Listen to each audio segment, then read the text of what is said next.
Your mic. I call this meeting to the Committee on Children, Youth, and Families to order. Is there a quorum present? Yes. Quorum?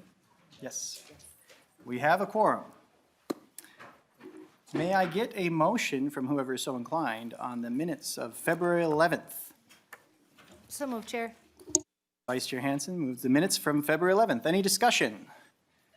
All those in favor say aye. Aye. Opposed? The motion prevails. The minutes are adopted. All right, we've got a fun day ahead of us today with a couple bills on the agenda. Now, we are going to start with Representative Nadeau's bill. Oh, prior to that, well, you can go ahead and sit down. But there is another thing that needs to be mentioned. If you look at your packets, you will find some testimony on a bill from the Minnesota Department of Health on the HF 22 that we heard last week. They requested to be testifying, and we overlooked them incidentally. So I wanted to make sure that we address that, and their testimony is available in writing in your packets. That bill has a long path, so there is more input to be had on it. But we apologize for overlooking a testifier. That is never our intention in this committee. Now we will begin with House File 633. Would you like to move your bill? Representative Nadeau. I would move my bill, and I have an amendment. And I would like to move the amendment first, or second. Representative Doe moves the DE1 amendment. And if you quick give a rundown of that amendment. Yeah, and thank you, Mr. Chair. Thank you, members. Hopefully this is something that we can have a good conversation about today. The original bill was drafted as a credit. The amendment actually changes it, converts it, the benefit from a state-paid credit to a 50% market exclusion. So prior to this, it would have been, it would have had a fiscal note where schools and municipalities would have had to been paid back by the state, and this is an exclusion. Is there any discussion to the DE1 amendment? All right. Seeing no discussion, to get the bill in the shape the author would wish it, all those in favor say aye. Aye. Opposed? The motion prevails. The DE1 is adopted. Representative Nadeau, to your bill. Thank you, members, and thank you, Mr. Chair. The effect of this bill is a 50% exclusion on property taxes that are attributed to the net capacity levies. And this is only for in-home family care providers. So Minnesota faces a significant challenge, and we've talked about this, and everyone agrees with this. And my goal is to try to build resilient child care, early education capacity in Minnesota. In 2021, the market rate for infant care at a center was $16,164. That was the 6th highest in the nation. We were the 7th highest in toddler care at over $14,000, and we were 2nd in the nation for preschool, trailing only DC, and that cost exceeded $16,000 as well. In 2011, we had 12,000 licensed child care providers in Minnesota.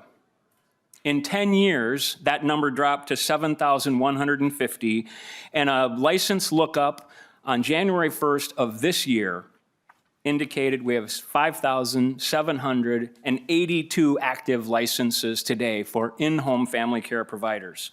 As the number of providers for family care goes down, the costs and the wait lists go up. Our family child care providers have struggled the most, and the numbers have decreased by over 50% in the last decade.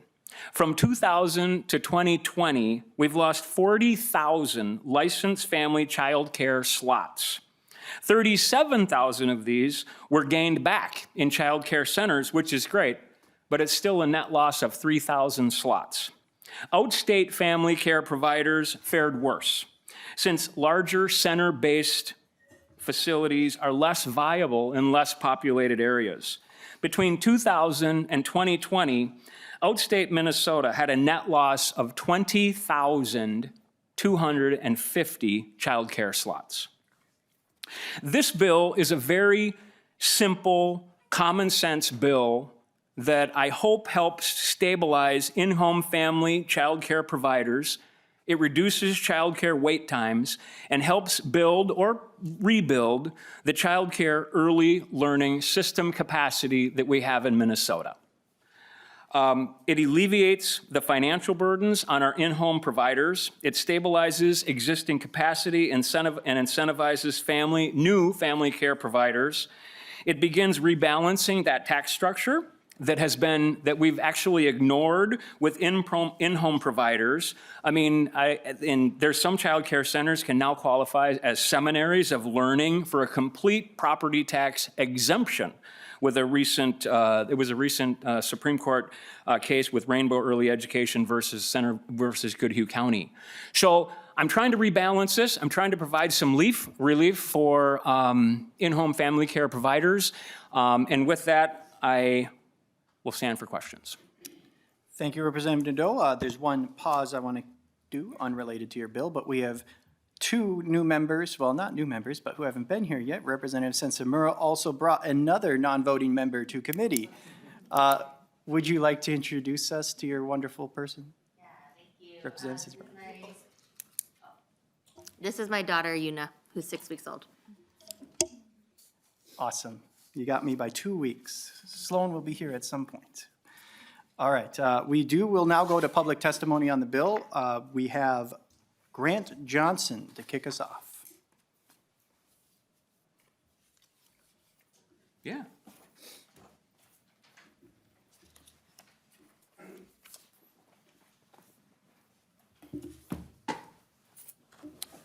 Thank you for coming down, Mr. Johnson. Would you please introduce yourself for the record and begin your testimony? My name is Grant Johnson, and my wife is a family child care provider in Edina. I am her relief. So I go through all the training, and I help her in any way that I can with her business. I often am the one who goes downstairs. We do it in the lower level of our house. I go down and rile them up before I leave to do my work, and she gets mad at me, but I help her get them outside. And I take over for her when she needs to see a doctor or do something else, because to try to avoid inconveniencing families. What we've experienced in the, I guess it's 37 or 38 years that she's been doing licensed in-home daycare, is that the costs continue to go up. And our costs in utilities, insurance, taxes have skyrocketed in the last several years. We are members of several neighborhood groups, and we see the groups of people attending those training sessions and the groups themselves. They are old like we are. We don't see very many new young faces. And I think that we need to provide some home-based daycare for those families who want to have the opportunity not to have to go to a center. And it tends to be a little bit cheaper, but it's not as attractive a small business to be in anymore as it used to be. Thank you, Mr. Johnson. We will now move down the list to Cindy Cunningham from Lead and Care Public Policy. She is joining us via Zoom. So, Ms. Cunningham, would you introduce yourself for the record and proceed with your testimony? And you are muted, I think. Just a minute. Okay, there, now can you hear me? Loud and clear. Thank you. All right, good, thank you. Technology. I would say it's kind of like a 3-year-old, and we're pretty skilled at that.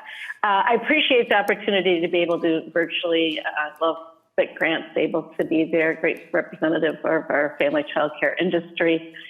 And it is nice to be able to do it virtually. Representative Nadeau, this is a great bill, and I'm not clear, nor do I have expertise on the shift. I did testify in the Senate on this bill. So, but irregardless, what was said about the demise of family child care and the impact on family is clear and real. And when we talk about those slots being filled by censure, wasn't said, but is known that's at a much higher rate than what it would be at a family child care. Plus, in family child care, it is considered the culturally close relationship with our families and with our communities. We live in them, we breathe in them, and our families, when my parents drop off in the morning, I'm the person they see at the end of the day. So that continuity of care is incredibly high. So we are in a crisis. Those numbers just make me cringe. I've been around 27 years and I'm in St. Paul. We are an unfunded delegated program from the state of Minnesota. And frequently, some of the funding just isn't getting to us as programs. DHS does fully fund the centers and the certified centers as far as oversight. With this credit, or whatever it turns into, will give us support that we haven't been getting to have a business, to pay property tax, to have all the expenses. This can help stabilize. One of the pieces too is it shows programs in the state that Minnesota supports family child care with a number of the actions that have happened over the last years with modernization, with pre-K, school-based, with some of the pushes that many program providers are really saying, does the state of Minnesota really want us and support us? So I really appreciate this unique way of moving it forward and some equalizing of some of the funding to family child care. Thank you. Thank you, Ms. Cunningham, for your testimony. That exhausts the list we had. Is there any members of the public here who would like to testify either for or against House File 633? Anybody? All right, seeing no further testimony, I'll close public testimony. Are there any member questions? Representative Coulter. Excuse me. Thank you, Mr. Chair. And I'm going to preface my comments by saying that a lot of the things I want to talk about sound like they should be talked about in the tax committee. And I am disappointed that we don't have a property tax division anymore. But I promise I'm getting to a place that is relevant to this committee. So I just want to be clear about that. Representative Nadeau, I actually do want to thank you for bringing this idea forward. I have to confess, I liked your bill better before your amendment. I think, honestly, I think it would be better done as a credit over a market value exclusion, partly because I think, you know, to what Ms. Cunningham just said, if we as a state are going to say we value something, we should be willing to pay for it. And this, to be clear, this market value exclusion does have a cost. The cost is just now going to be dispersed to local property taxpayers, not to the state. But it does, in fact, have a cost. But my first question is, I'm looking at it's lines 1.17 and 1.18 of the DE1. And I just want to make sure I'm reading this correctly. But in essence, any property qualifying for this exclusion in your bill would not be eligible for the homestead market value exclusion. Is that correct? That's correct. Representative Nadeau. Oh, sorry, Mr. Chair. Yes, that is correct. Okay, thank you. Representative Coulter. Thank you. And I bring that up because what we in essence would be doing is asking in-home providers to choose between this market value exclusion and their homestead market value exclusion, which I know a lot of folks do rely on.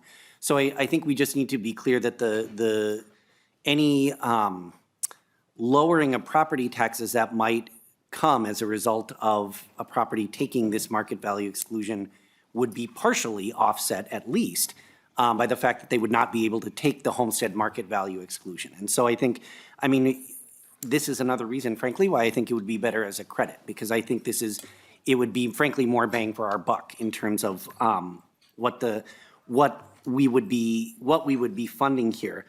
And the other point that I really just wanted to raise on this is, you know, when we're talking about market value exclusions, we're talking about something that is based on the value of the property, right?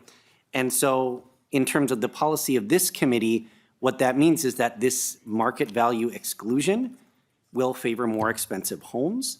It will, which means it will likely more strongly benefit folks in wealthier communities. It will more strongly benefit folks in the metro area. And so, all of that is to say, as we're talking about the support that I think we all agree we need to provide to childcare providers, and in particular, family childcare centers, this just does not, like I said, I liked it better the other way, this just does not feel like the really the best way to move forward with this. So happy to continue this conversation with you. I do think your head's in the right place. I just don't think this bill is. Thank you. Representative Nadeau.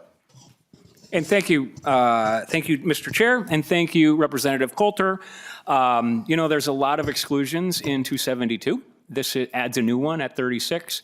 Properties are not eligible for dual exclusions. In the case that, there's not one market value homestead exclusion that would ever come close to a 50% reduction. And so this would provide a massive 50% reduction in property tax payment for a provider of this. I guess I don't discriminate based on how much someone's house is worth, whether or not 50% of that value should be on an $100,000 house or an $80,000 house. I think this is a fair approach. The reason that I move this to an exclusion is that, and I get it, there's some people like to spend more money. And you're right, this will be covered by increasing in the shares of those other unique taxing authorities that are within this jurisdiction.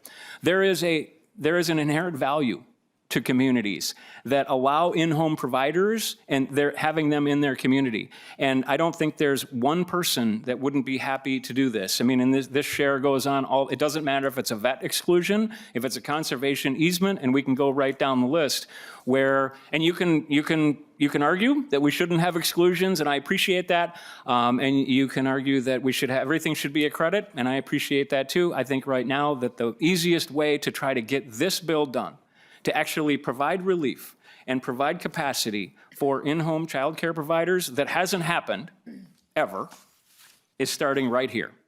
And so I hope you can vote for it. We can move it forward. When we go to taxes, there will be a slight tax impact, and we'll have to discuss that. And I would love to have your support and help me shepherd this through. So thank you, Mr. Chair. Thank you, Representative Coulter. Thank you, Representative Nadeau. Representative Hansen. Thank you, Chair. And thank you, Representative Nadeau. I will agree with Representative Coulter that I appreciate the unique approach to this, and I do agree that it's something that needs to be done. My son went to in-home daycare his whole time that he was there, so I very much see the value in them. I'm just curious, to the point of it benefiting folks with larger property market values, and you kind of touched on this a little bit, but why not find some other way to measure this? Would it be like maybe by enrollment numbers or by, geography of what is or isn't available in that region? I'm just saying, I just feel like choosing just flat market value like this is a little bit hard for me, because I would agree that I would rather see this as a credit and something we could invest in at the state. And I'm just curious, as while you were knocking doors, did anybody tell you that they would support increasing their own property taxes to subsidize something like this? Representative Nadeau. And thank you, Mr. Chair. So back to the not discriminating. I don't care what a home value is worth. It doesn't matter. I mean, the people that choose, they're special people that choose to open their homes and take care of take care of infants and toddlers and preschoolers. And they come from all different walks of life with all different abilities to afford houses and boats and other things. And so I look at it as a way, once again, I think it's a common sense approach to try to bolster and provide that incentive. Do I think that a lot of very wealthy homes are going to all of a sudden decide to get in the child care business because they can save, up to 50% of their property taxes? I don't think so. But if they wanted to do that, I would welcome that. And to, I guess to think that that if we had a credit, and I'm not arguing against the credit, maybe we'll put it back. That's the way this bill is drafted in the Senate. And so hopefully we're going to be able to have conversations on both sides. But in order to have a credit, there has to be an actual fiscal note, and there has to be money, and we need to appropriate it to it. And I am more than happy if everybody here wants to come up with the money to do this. We could have and should have done it last session when we had boatloads of money, but it was not a priority. And so this is an attempt to start. I mean, there's a lot of things that we need to work in childcare, a lot. This is an attempt to try to start rebuilding back the 6,000 family care providers that have walked off the job because of an inability to be able to, do the jobs that they wanted to do. This is just an attempt to try to get it, try to create a more even playing field. Vice Chair Hansen. Thank you, Chair, and thank you, Representative Nadeau. I just think that it's really important that in this day and age of our economy that we talk about there are haves and have-nots. As a single mom living paycheck to paycheck, I know folks in my neighborhood, they are struggling to keep their in-home daycares open a lot harder than folks maybe on the other side of my district who don't struggle to make ends meet, like you mentioned, those with boats and cabins and that sort of thing. So I think that there's some work to do around really kind of assessing, is this the best way to fund something like this? Again, I appreciate where you're going with this, and I support this, and I would be happy to help with that. But I do think we need to be aware that when we're giving tax breaks to folks who don't need them, I think that's an important piece to talk about. We're seeing a lot of bills that have been introduced this session that are cutting taxes or asking for tax exemptions on whole lots of things, and not as many revenue raisers. And so I think it's important to kind of see, which side is asking us to cut more of those things and make that assessment. But I do think that the family child care providers who are asking for help the most in my community do not have boats and cabins. And I think that's important to understand that would directly relate back to the fact that their homes are not worth as much. And so they're not even able to take on as many kids because their homes aren't as large. And so finding just a way to maybe get creative with this, I think adding enrollment numbers or adding geographical saturation or something like that might be a way to improve this a little bit. Chair Katiza Batoon. Thank you, Mr. Chair. Thank you, Representative Nadeau, for bringing this forward. I know it's your first time on this committee, and I'm really glad that you are here. I take a little bit of issue as somebody who served on this committee for the last 3 terms, plus this one, that childcare and early education hasn't been a priority.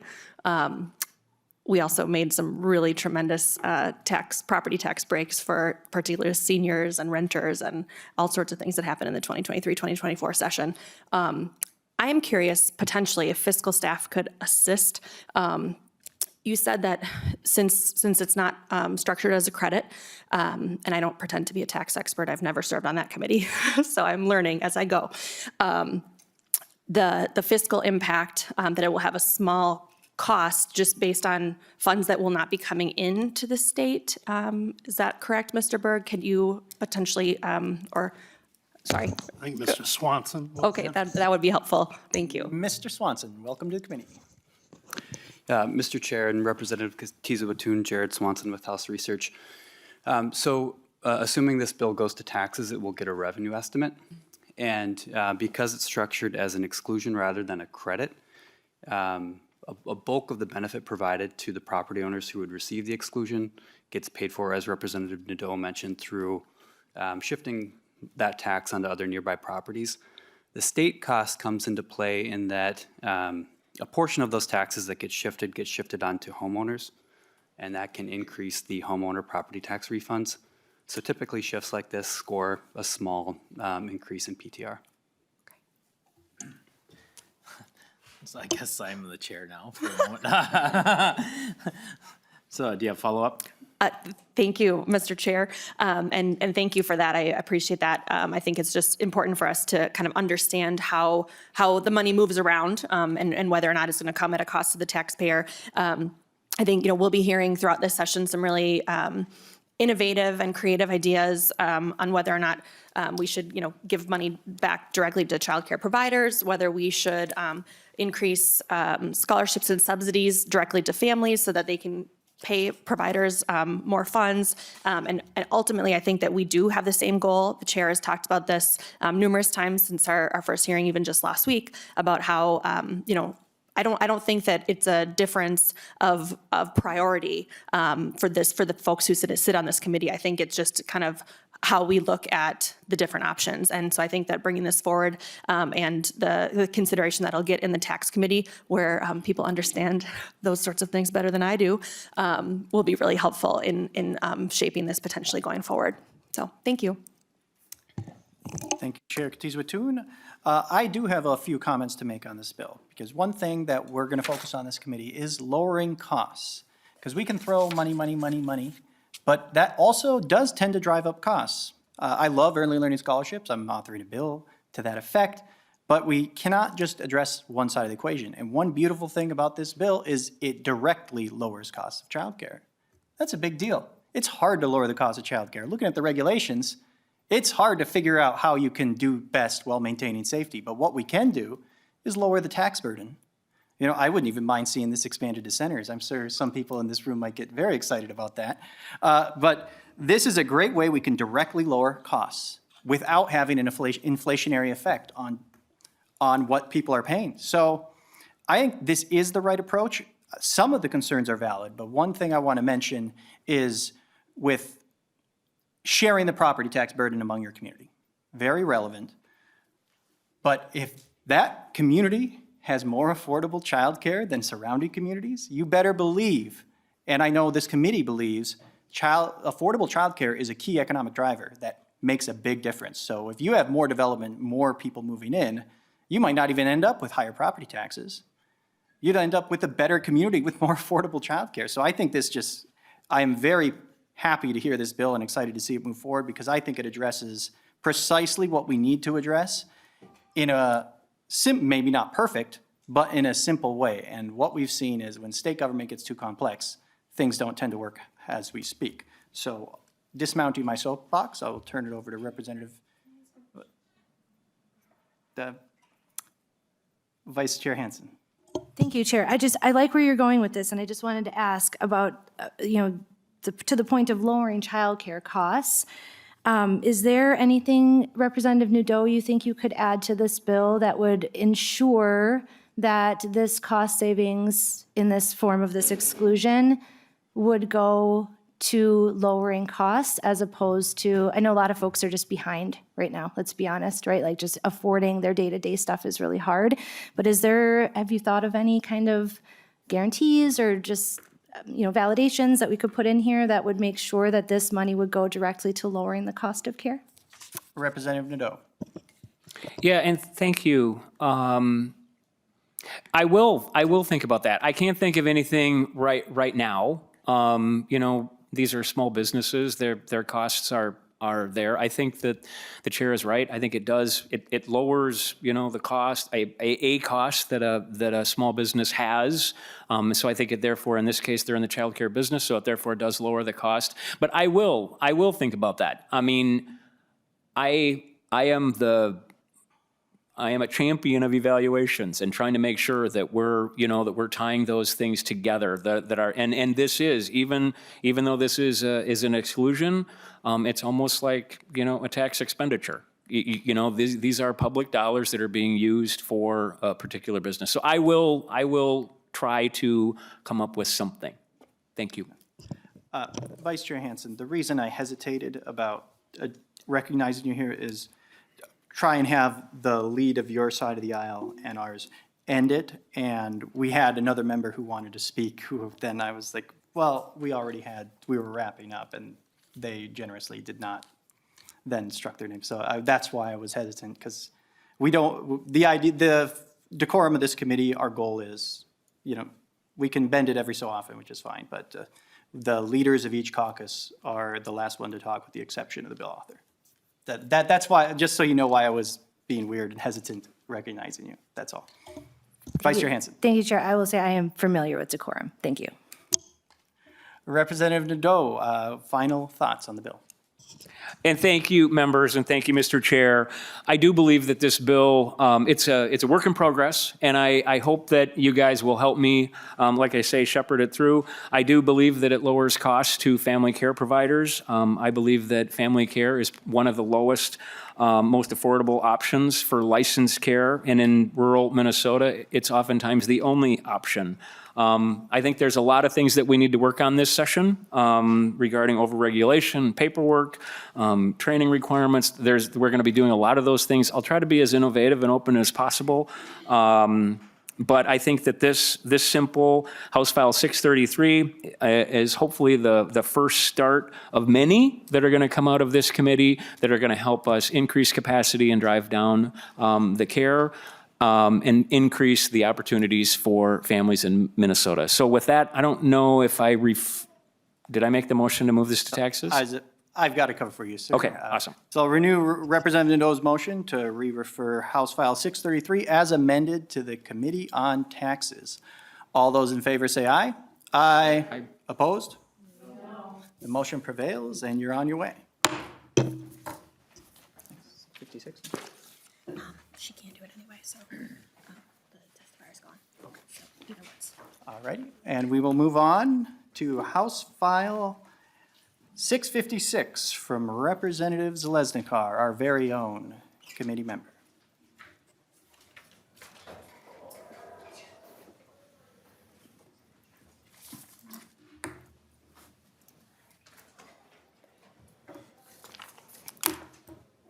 Thank you for joining us. House, you may move your bill before the committee. Thank you, Chair and members. This is a really simple bill. This is a bill that affects freestanding centers. I have a center in my community, and I'm sure you may have some in yours. But this is allowing the commissioner to consider a variance for a child care center that is short the square footage that's required by the allocation factor that they have per child. So this gives them 100 square feet variance. How big is 100? Imagine the most popular rug ordered online is a 10 by 10. That's 100 square feet. That's the kind of space I'm talking. I'm not talking about this room. It's a very small space. And so what this bill does is it gives facilities flexibility. The example I'm going to show explain to you the provider that I was going to have testify today is providing childcare. So they couldn't wait any longer to testify, but they support this bill. And the issue is when I toured the facility, we have the one teacher for 7 toddlers. And so there were 2 teachers. There should be 14 kids, right? Just straight math, you could have 14 kids to have the proper ratios. But they had to have 12 kids. And so in talking to them, I was like, why? I mean, we have families calling me every month, sometimes weekly, saying we're on a waiting list for a year. We're on a waiting list for 2 years. And I find out that there's kids waiting at this provider too. And the reality is they can only take 12 kids because they've written a variance to the state of Minnesota and they keep denying the variance. They keep asking for a variance for 100 square feet. So I looked at the entire property. It's a pretty decent, actually a very large child care center, and with outdoor space, indoor space like you would expect. So sat down and thought, what could we do? We have to find some solutions.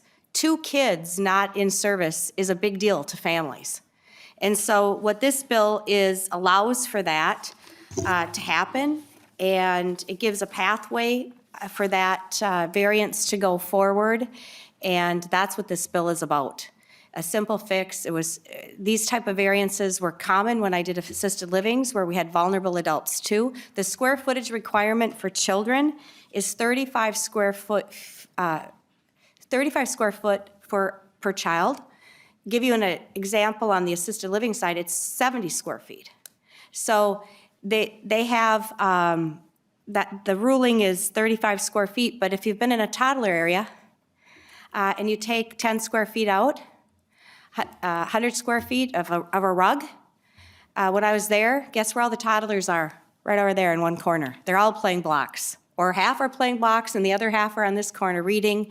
And that's typical for toddlers in when they're learning and when they're in your house probably too. So members, that's what this bill is about, is giving flexibility, trying to find some solutions that don't compromise safety, and also allow providers to have the staffing ratios there. They have 2 teachers and they're 2 children short, which significantly affects your financials on an ongoing basis. So that's the bill.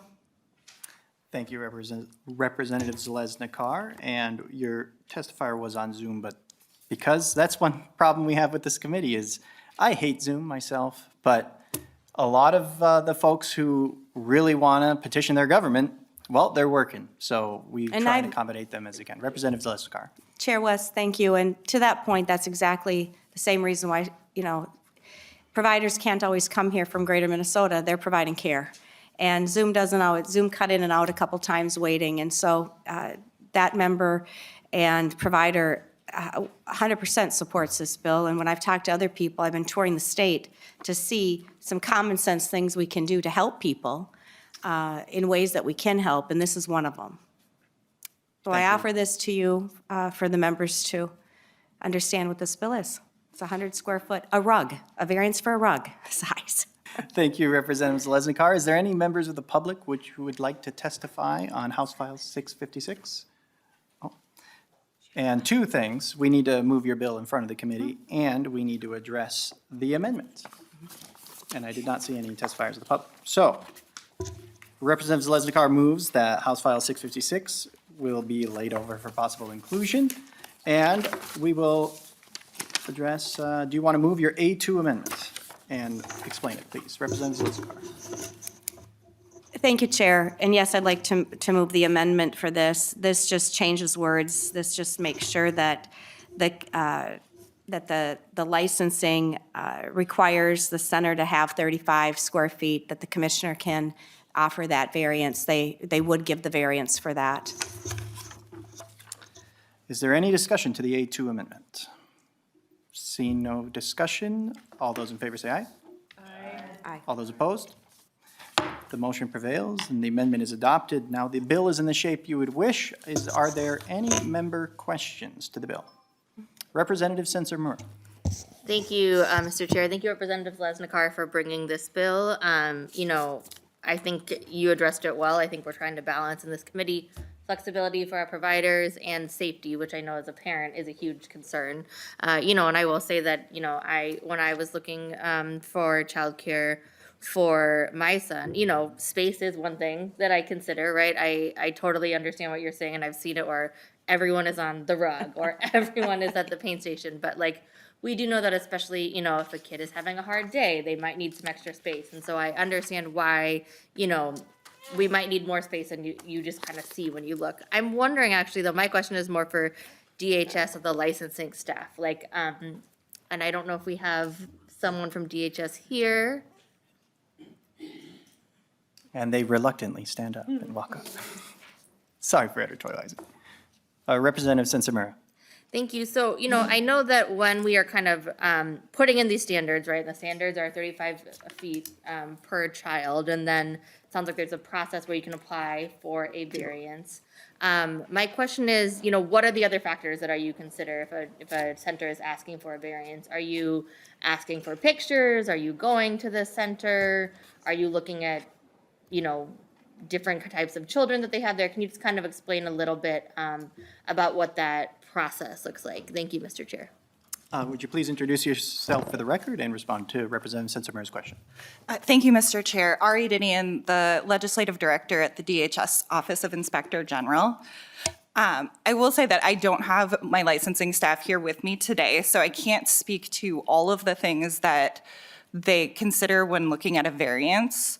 I will say that there are some things related to space requirements that we can't vary, and that's related to things that are in the state fire code. We have to make sure that our space requirements align with the fire code, and so we work with the state fire marshal to align licensing requirements with the fire code.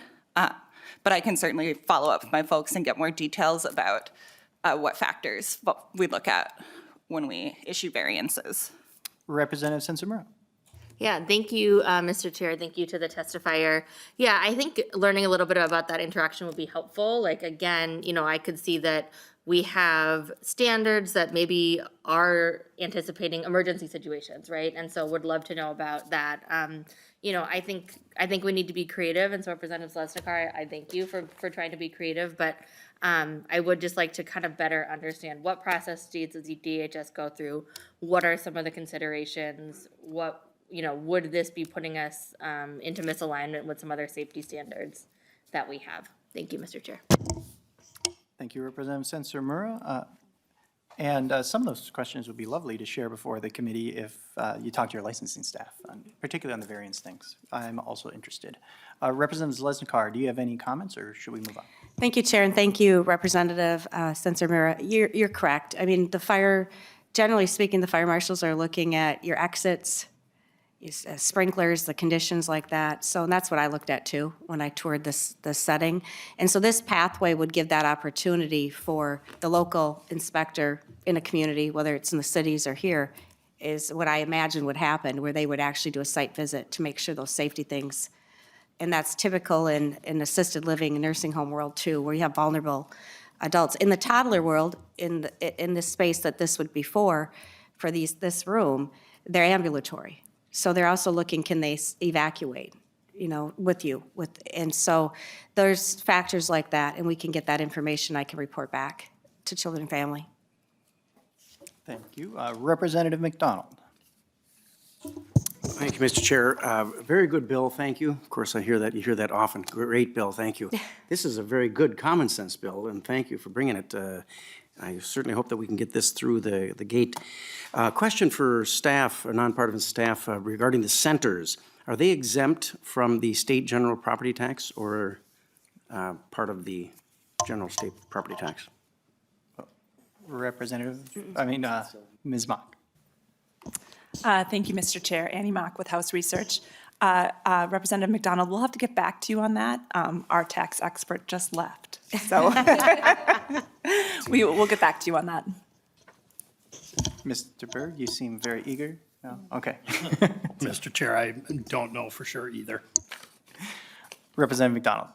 That is my question. I will just wait to hear back from you. Thank you. And Representative Zeleznikar, thanks for a good bill. I look forward to voting yes. Representative Coulter. Thank you, Mr. Chair.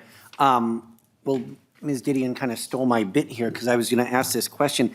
Did you mention that when you visited a center, you considered some of the things that relate to sort of fire code? I mean, that's a lot of times why space requirements exist. Have you consulted the state fire marshal on this bill? Representative Zeleznikar. Thank you, Chair, and thank you, Representative Coulter. Yes, I did. Yes. Thank you. And Representative Coulter. Thank you, Mr. Chair. And then just one other question. I'm just curious about the sort of the way that this bill is written, because originally it was written that the commissioner shall consider a variance, and now with the amendment, it said the commissioner must grant the variance. And I guess I'm curious why go this route as opposed to just sort of rewriting law and rules around ratios and space standards and that sort of thing. Like why, if the goal is to say we want to allow this, why not just allow it rather than go through the variance process? Representative Zeleznikar. thank you, Chair, and thank you, Rep. Coulter, for that question. I think ideally, writing a bill to say just grant it would be great, but there's a process for a variance, so it's following the variance process, which is what I'm familiar doing in healthcare. So in a child care center, I understand why they have it because it ties to public or to safety, life safety code and those type of items. So I just, instead of consider is a very vague word. And that has problematic in many settings, healthcare and child care. So must grant is clear. And so if they need 100 square feet, that would be the max they must grant. And then it would move to the next layer of life safety code. Representative Coulter. Thank you, Mr. Chair. we can maybe talk about this offline. I guess I understand the point that you made, But if the language now with the amendment that was just adopted says that the commissioner must grant the variance, it seems to me like we're talking about a distinction without a difference here. If the commissioner has to grant the variance anyway, it sounds like it's just sort of a fact of how things are judged. And it just feels to me like it's not the most efficient way of doing what I think you're trying to do. So that's all. Thank you. Representative Zeleznikar, on this, so going to must grant, that's still subject to fire code, correct? Let the record show that Representative Zeleznikar is nodding her head yes. Representative Zeleznikar. Oh, Yes. okay, sorry. Are we done? Any more questions on the bill? Oh, Representative Hemmingson-Yager. Thank you. Maybe just kind of a clarifying question, just how I'm reading it maybe differently. It talks about 100 square feet of what would be required for the maximum enrollment based on the center's numbers and qualifications of its staff. I know, like particularly in centers, they have like a toddler room and an infant room and a preschool room. Are they going to have to grant a variance of 100 square feet for each of those enrollment like buckets? So like you have 100 square feet for infants, plus 100 square feet for toddlers, plus 100 square feet for preschoolers. Representative Zeleznikar. Thank you, Chair, and thank you for the question, Representative. I understand what you're saying. I think that's the piece that it would be 100 square feet. You know, I looked at the building, and you're right, there's all different rooms in the center that this specific center, and in really any center. So it would just allow the avenue of up to, could be 50 square feet. It could be 20 square feet. I mean, it would be up to, is within 100 square feet. 100 square feet is just the maximum. So the request could be varied based on the location, based on the scope of what they're providing. So it wouldn't always be 100 square feet. It could be 70, like I said, it could be various numbers. And most of it is just off a little bit, is what you'll find. So I just had to set a number, and I'm open to work with that as this bill moves through and as I meet more with, to talk through the life safety codes with the departments to look at those specific things. But I wanted to get this bill presented and to start trying to find solutions. Representative Hemmingson-Yager. Yeah, you might just want to consider maybe like altering the language to specify that specifically, because I even think like, 100 square feet, 400 square feet in a center, a larger building compared to like a home. If someone were to interpret this as like, oh, well, I can do 100 square feet for a couple more infants or 100 square feet for this and this, like that amps up, and then pretty soon I think we're out of the scope of what you intended with the bill. So that's my biggest concern with paragraph C, and then the safety thing is still a big concern of mine too. So, thanks. Seeing no further member questions, Representative Zeleznikar, would you like to close us out? Thank you, Chair West, and thank you, members. You have my word that I will continue working with you to find the best pathway forward that answers our questions for the variables that exist. The goal is to have a solution for a real issue where we have in one if it's happening one place, it's a good indicator it's happening other places. And so we want to make sure that we don't have any barrier that we could be easily removing to allow another child to find quality childcare and another family. So thank you. Thank you, Representative Zeleznikar, and I will renew your motion. That's House File 656 as amended, be laid over for possible inclusion in a future omnibus bill.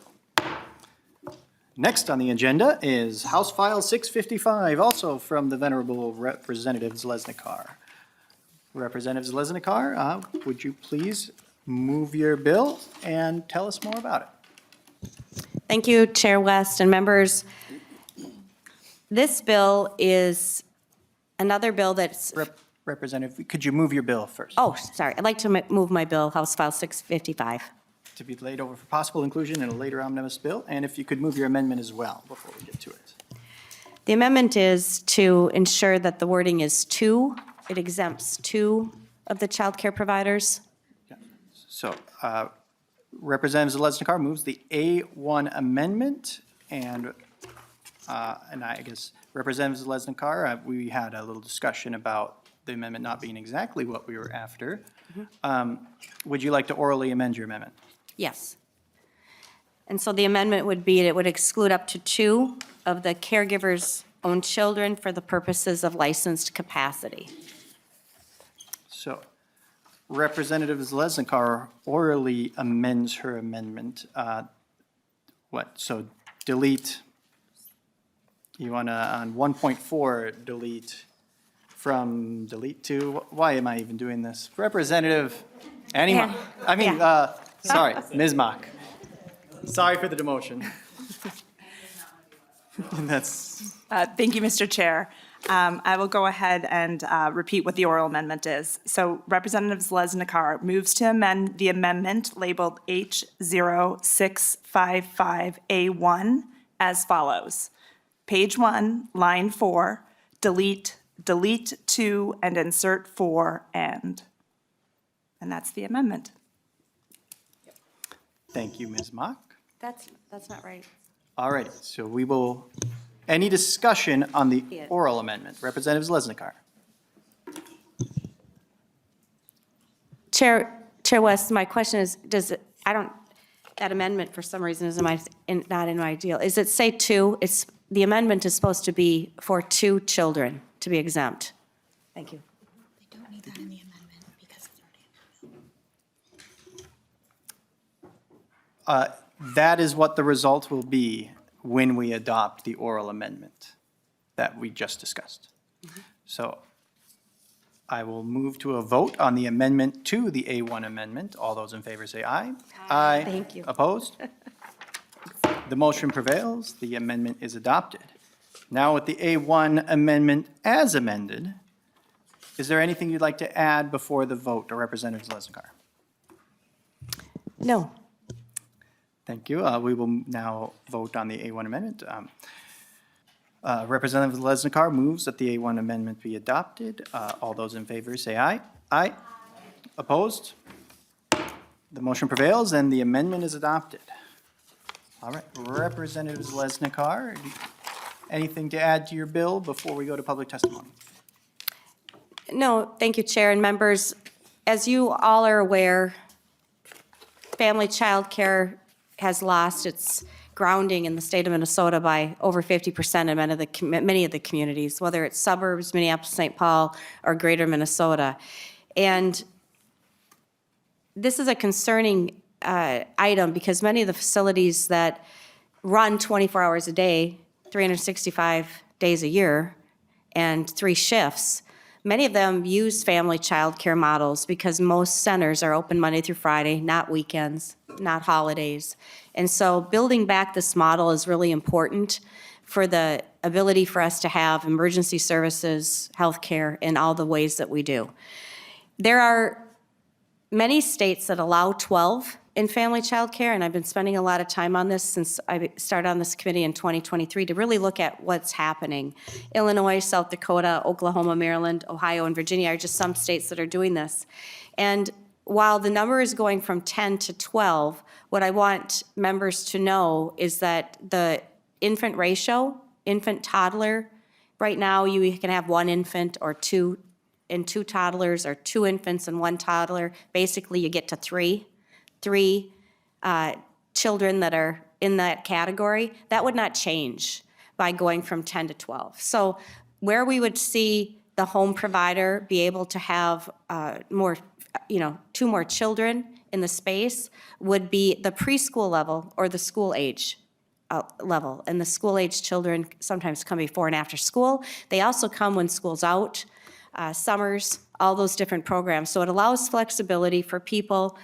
And I used it in that capacity because there's times when you have a center that's closed, might follow the school schedule, but you still have to be at work. So it allows us to just have flexibility in the model of childcare.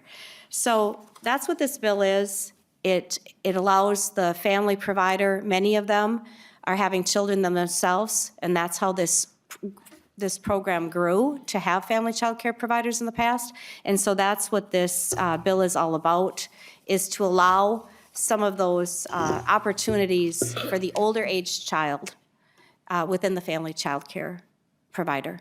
Thank you. Thank you, Representative Zeleznikar. And yes, that's why one of the features of this A1 amendment is the refining for a critical need of before and after school care for school-age children in particular. Do we have any members of the public who would like to testify? Oh, he's just running away. All right. All right. Cindy Cunningham, would you please introduce yourself and begin your testimony? Yeah, as soon as I get my technology here, thanks. Hi, Cindy Cunningham, family child care provider in St. Paul for 27 years, leading care public policy chair, and I have worked in the public policy legislative world for about 15 years. So sometimes too much information, sometimes too much experience. But I think I've got a good handle on kind of where this industry has been and where we're at now. I am testifying on behalf of Leading Care in support of this bill, modifying the ratios. Talk to any family child care provider, the age ratios will drive all of us pretty crazy. So one thing that I want to bring up with this, I mean, if you think about it, sorry, I am watching children right next to me. Many individuals, some would say most, enter this industry with their own children in tow. I frankly did it many years ago with 3 children. They may be passionate about early childhood ed, have current or past experience in settings, have educational background which fits early care, and possibly can't find affordable and quality care of their own children. We open businesses with our hearts, homes, and share our families with others to ensure loving care for their children, to ensure that they can work or improve their lives through school and other endeavors. And what is the cost? This bill goes on the income part where the tax bill goes on the expense part. We receive no financial support for our own children. There are no qualifying child care tax credits. We cannot claim them on the food program, and we're exempt from all other considerations, including counting for the Great Start compensation. Our children take up slots in our ratios, limiting the potential income ability. These ratios include our children up until the day they turn 11. This limits our income at all age categories until that point in time. This is true including when a second parent or a relative takes the child to another space of the house. Dad comes home, mom comes home, and they want to spend time with their child in another part of the house. Their own child is still considered in ratio. I included some comments about potential income loss, but we're looking at easily $1,200 a month just for 2 children of income that we can't realize. Yes, we're saving money by not expending child care costs, but that cost is not acknowledged in any of the financial supports or the tax system. Financial success of the business means optimizing income and limiting expenses. We are diligent in the expenses aspect. We can do nothing at this point in time to optimize income with the ratios, restrict the potential. There's been an interesting communication, I guess I'll put it with an engagement with DHS licensing. March last year, they made an announcement to licensors, not to program providers, that our children were to be deemed, looked at differently as because they are in their own home. And so that is on supervision, product, and other aspects of our care for our children, not the ratios. This aspect, then I found out some detail with the DHS was given, we discussed it in July of last year, and at this point in time, DHS doesn't have an official statement to programs. We're just waiting for that. And magically it appeared in the second draft of the modernization. It is recognized that our children are in their home and we as parents have the right to balance our care for them with other children in our care. In other words, that modernization draft, I read it as that is what DHS is willing to back. And it does allow it for flexibility. I apologize for interrupting. Say what? If you can wrap up your testimony, please. Yeah. We love being with our own children, yet the loss of income potential is real limiting. Thank you, Ms. Cunningham. Sorry. Yeah, I appreciate the support. Thank you. Any member discussion? Representative Coulter. Thank you. Excuse me. Thank you, Mr. Chair. I probably should know this. I'll start off by saying that what ages are defined as, I don't know if this is a question for nonpartisan staff or the author can answer. What ages are defined as preschool and school age?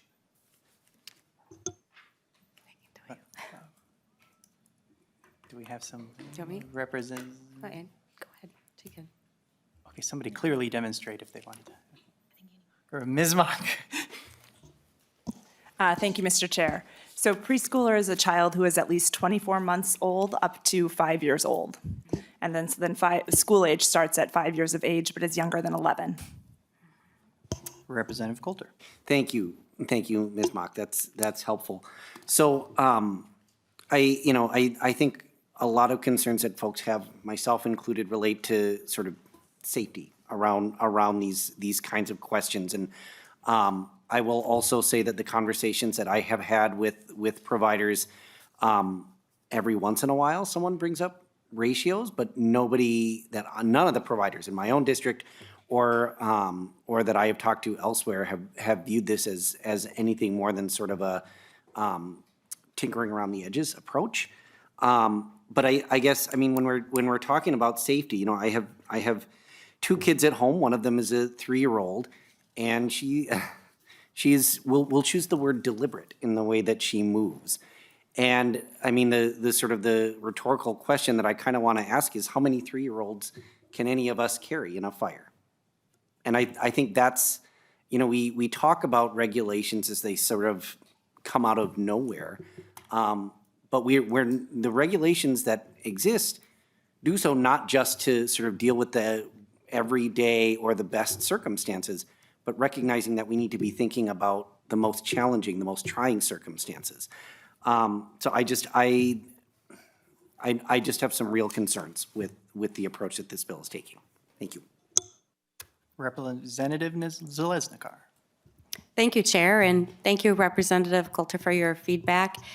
I think that this bill is a common sense bill for real concerns for family child care. Many of the communities in the state have families that have come from 11, 12 children, and while I have 2, I have certainly watched children play and visited centers across the state and family child care providers to see that not much has changed since our kids were young in the sense of their play time, their creative time, and their learning time, and their nap time, and all those things. And so the models have changed, but the issues are still the same for parents. And so allowing them to have the opportunity to have quality care in a setting that is stable and loving and doing great things, I think is what we need to be doing. Going around the tree the same way is not going to help Minnesota because they're closing by the week, centers and family child care. And so that's hurting all 87 counties across the state of Minnesota as I stand here and testify today. And so we've done some great things. I was on the committee last year, and there's a new department. And while we have a new Department of Children and Family, we have, I think, $20 million investment. It's not going to provide a child care slot. It's not going to do that. We have to find some solutions that are going to be a meaningful solution for the people to work in our communities. Because I get calls every week on child care. Every week. Whether it's Two Harbors, Proctor, Rice Lake, Hermantown, and all the townships asking, what are we doing to make sure there's more slots in the state? Meaningful change. And so I'm trying to do some reasonable things that I could live with as a parent, and I've been in some great child care centers and some great family providers in the time that I used it to run 24-hour nursing homes. And so did all the people that worked with me. They had the same experiences. So I think that's what this bill is all about. Representative Altendorf. Thank you, Chair, and thank you, Representative Zeleznikar, for bringing this bill. My question is simple, and I'm not sure if you know this or not, but in a like preschool type setting, I mean, do you know those numbers that, if we're talking about a preschool child, like how many would be allowed in a preschool room? Representative Zeleznikar. Thank you, Chair West, and thank you for the question. I would guess I know, but I think if Ms. Mack could comment on that, so I don't misstate it. I think I know the number, but I'm not sure if it's 12 for the preschool. Ms. Mott. Thank you, Mr. Chair. So for preschoolers, the ratio for preschoolers is for staff to children is 1 to 10. And that's the same in preschools in like childcare settings, but also in public school-based preschool programs. Representative Altendorf. Thank you, Chair. And I just want to thank you for bringing this bill. I have to say, I think coming into this meeting today, I really expected the Democrat Party to be more supportive. I think we brought forth 3 very common sense bills. As Representative Nadeau pointed out, we are in a crisis of childcare, going from 12,000 to now we're approximately 5,000 in-home. And these are just what I would say is like solution-based answers that are not really that different from what's already happening. And what I think there's a real divide here is we continue to see, like, we're incentivizing behavior, we're trying to come up with solutions. And I just would really like to encourage the minority party to be looking with us in that mindset of solutions when we're hitting this crisis in daycare right now. Thank you. Representative Hemmingson-Yager. Representative Zeleznikar. Thank you, Chair, and thank you, Representative Altendorf. I think that the situation that we're in right now just requires finding some solution. In the family child care model, it's very often in these numbers are the kindergartners, the first graders that you do not want home alone when you go to work in the morning, and their bus might come at 8:30 or 8. So in the family model, there are many children that are there before school and after school, an hour each way. They're in these numbers. So you imagine trying to have a financial portfolio work for your home. There are also children that come for the summers, and there are also people that come during the Christmas break or any holiday break that's 2 weeks, 3 days, that if they're in a center in the schools and they're on the school schedule, they're closed. That means the family has no backup.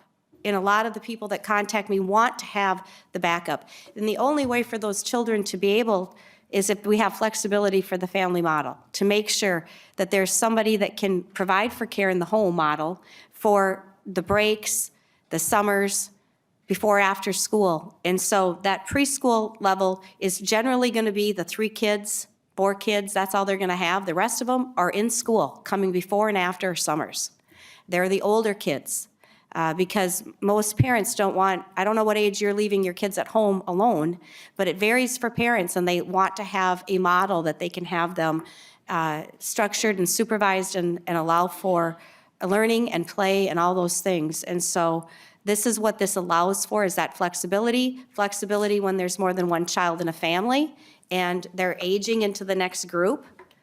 But it doesn't change the infant and the toddler count. There's only going to be 3 kids that are either an infant or a toddler, and the rest are going to be the other ages as I've defined. I hope that's helpful. Thank you. Representative Hemmingson-Yager. Thanks. I know, like, you and I weren't in the legislature back in like 2018, 2019, but I do know there's like the shadow of the CCAP fraud back then, and I feel like this was part of the concern with some of that CCAP fraud, was that people were basically defrauding the system because they were having their own kids in the care. Have you looked into that at all, and would you be concerned about going backwards and going back to that should this go into law? Representative Zeleznikar. Thank you, Chair West, and thank you, Representative Hemmingson-Yager. I'm not concerned. I mean, we had CCAP fraud going on recently. I think 500 million or 250 million, whatever the number is. We've had fraud going on in Feeding Our Future. I'm sorry, I misquoted. But yes, there was CCAP fraud. But I believe there's trackable data on how they have to report their things. And so if you have accountability systems set up, which is the whole point we're doing in all the agencies with fraud and tracking and abuse, whether it's Feeding Our Future or transportation, anything you're billing should have accountability back. Families should have it, centers should have it, transportation should have it, substance and abuse, any program that we're doing here should have that. Whether they're, and then the daycare world, they're licensed. Family providers are licensed by the counties, and the centers are licensed by the state. And so they do on-site visits. The only model that's not surveyed is our school-based programs. There's no surveying happening there. But on the other ones, they are tracking and looking at all those quality indicators, and that should continue.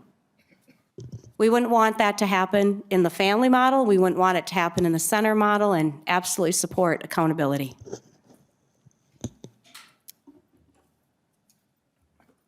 All right.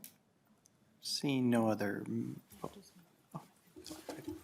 Chair Katiza. Thank you, Mr. Chair. Representative Zeleznikar, I appreciate that you have, clearly met with a number of providers across the state. One of the things that is kind of sticking in my mind is the amount of mischief that a 3-year-old could get into versus the amount of mischief that school-age kids can get into, and the interaction between school-age kids and preschoolers. Because some of that interaction is happening in my own home after school every day. And, kids say the darndest things, but when they have an 11-year-old brother who is sharing some even more interesting and colorful things that he learned in 5th grade, strange things come out of babes' mouths. And so I am concerned from that perspective. I also did see one of the letters written in, and it wasn't clear, I guess, whether or not, it seems like this person actually kind of does support the slight change, but she states, as Tanya Ogdahl is on the second page, whether or not, if providers who have children get to include 2 of their own children, then we all should be allowed 2 extra children, because some of them have been providing childcare for years and years.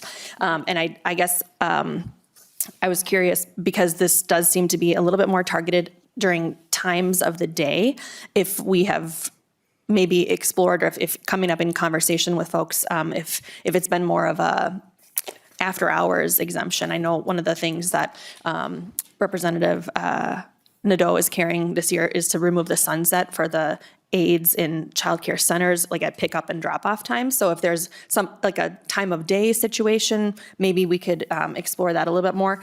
I just have hesitations on increasing the number of children that a provider needs to pay attention to, because it can be really hard to, I have 4 kids, right? So me feels like me versus the 4 of them sometimes. And I think when you introduce your own children into a mix, when there's that many other children, it can really complicate things. And so I just think that we have to be really careful when we're exploring this. And heaven forbid, when I'm just talking about phrasing and mischief, but I think that there are some real concerns about potential abuse, whether, just kids interacting with each other, wrestling, whether things get too physical, whether things get sexual. I know that that's something that's a big concern for all of us. And I just think that we just have to make sure that we're considering all of the unintended consequences. Representative Zeleznikar. Thank you, Chair West, and thank you, Representative and Chair Katiza-Watun. Obviously, thank you for caring about sexual and all the abuse thing, because of course I do too. I've been a mandated reporter my entire career and worked in that field. I don't think, we have seen allegations in every bucket that there is. And so I think that it comes down to, having, this bill really is allowing them, doesn't mean they have to, they may have 12. So the people that are doing it well and have a structured system, which I've seen, kids at 3-year-olds and 4-year-olds playing together in various ages. There's various ages in your own home, as you stated. You're dealing with that on the weekend. You're dealing with that at the evening. And so parents are parenting in those hours, and providers are providing guided care under the jurisdiction that you would expect. And so from my experience of what I've seen is that when those systems are in place and you have policies and following those guidelines and practices, that good outcomes can happen. And I think that's families are checking around, but parents spend a lot of time looking at what they want to put their person in family childcare, and they generally know the person.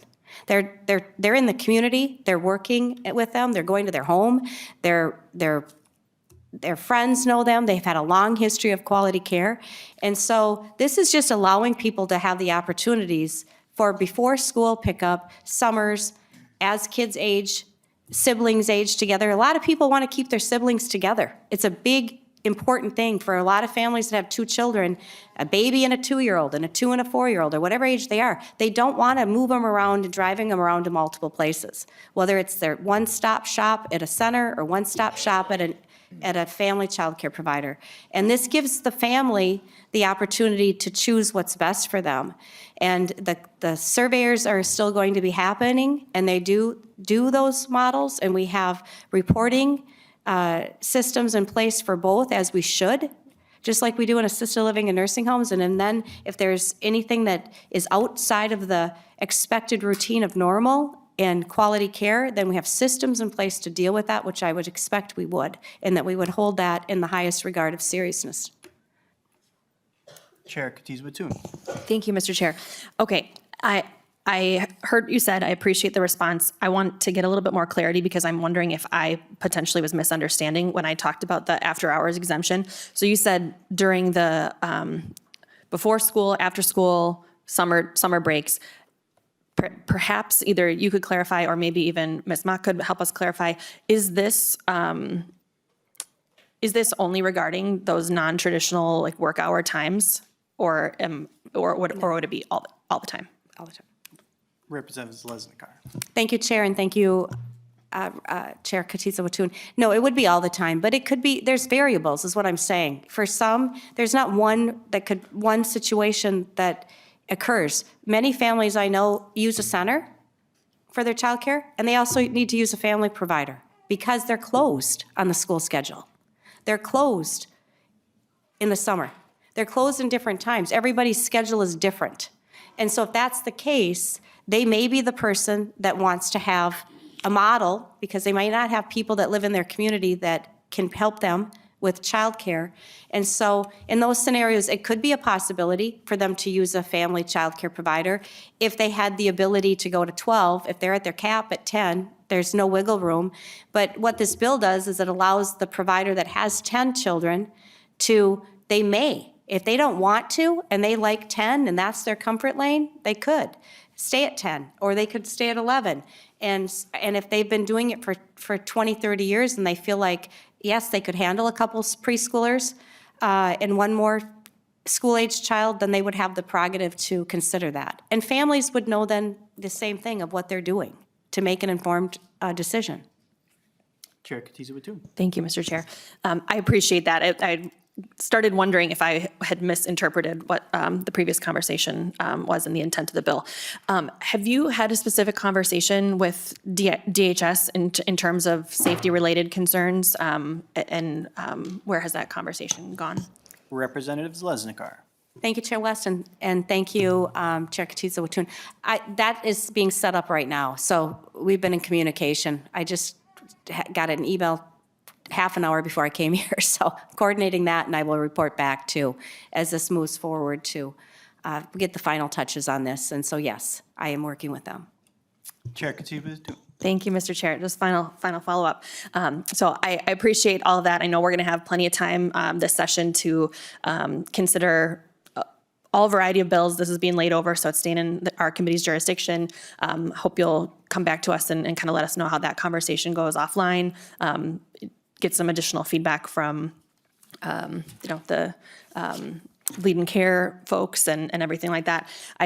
One of the things that and I think Chair West and I have kind of discussed privately is just that, that we really have high hopes for bipartisanship in this committee. And I think that, we all do better when we all do better, when we really not call into question people's motives. There are all reasons that either party would vote for or against a bill over the last 6 years. There's been a variety of no votes from minority members on this committee. And I don't think that that really means that they don't prioritize or care about children and families here in Minnesota. But I think that, if we just come to the table with an open mind and be willing to have the conversation, and I think that, we've really been trying to ask questions that we feel could benefit the legislation that you're bringing forward today, and other issues that we will get to a point of agreement that we can all move forward to better the system of childcare, because we know that it's failing, not just in Minnesota, but all across the nation. And I think that we are in a really good spot to have those conversations. So thank you for your time.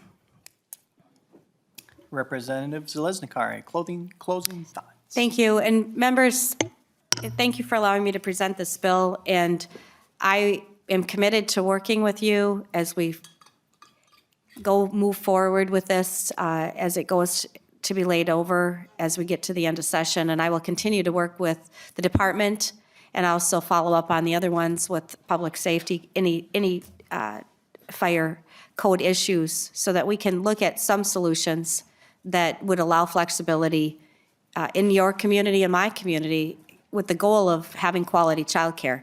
Compromising safety isn't a part of either one of these, and it certainly isn't a part of any model I would consider. I wouldn't consider anything I wouldn't be willing to do with my own children if I was placing them today. And believe me, I've toured a lot of childcare centers in the time that I worked in my career. And so I know it's as important to you as it is to everyone in our 87 counties. And I do know that we have to find solutions this session to help open some slots somewhere, somehow, that allows for those outcomes to happen with success. So thank you. I'll continue to work on this, and I'll reach out to you. And if you have suggestions, I'm more than happy to hear them as we look at furthering the bill to make it better. Thank you, Representative Zeleznikar. And what we saw today is our members are all about taking input and improving their bills as we move on through the process. So I will lay House File 655 on the table. Lay over possible inclusion on a later on in this bill. Woof. Okay, I'm just going to start from the beginning. I will lay over House File 655 as amended for possible inclusion in a later omnibus bill. Thank you, members. This was a lovely committee meeting. I appreciate everybody being here, and it's a delight to see Representative Sensimura and her little angel.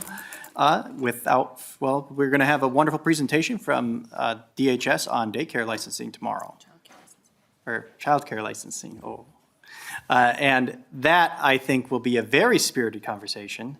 We will have a 15-minute late start, I believe, correct? Yep. So we will start at 3:15 for anybody who wants to be part of that riveting conversation. And it will be riveting because we've had a lot of issues lately in Minnesota, unfortunately, in terms of childcare licensing that we will discuss tomorrow.